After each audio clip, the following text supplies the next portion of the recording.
के छौरी बात भतारा कहीं से मजा उठाबो बता दे के छौरी बात भतारा कहीं से मजा उठाबो।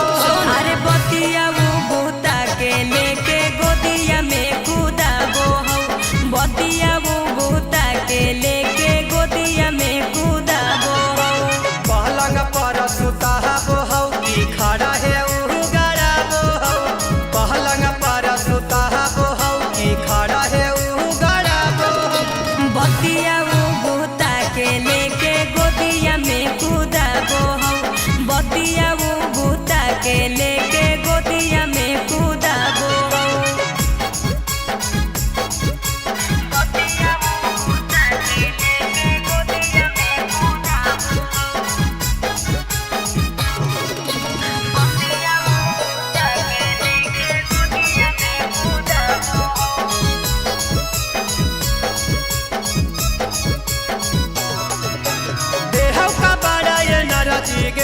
रहो है हमरे मरजी रे कैसे दबाबो हो कोरबा में लागै न हमारा सरदी रे।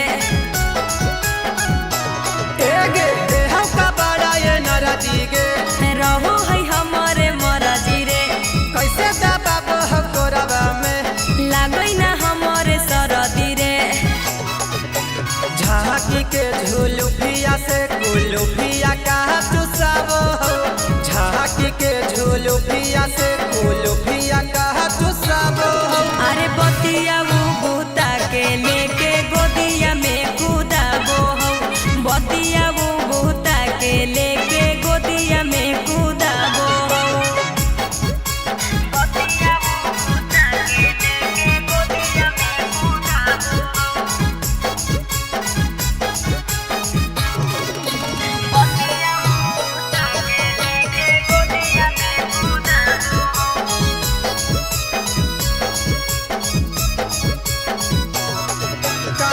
पलंगिया फहन के मारा हो रात भर बान के देह बादाम के सरगे पिया रवि रे सर रे। आगे छोड़ी सुन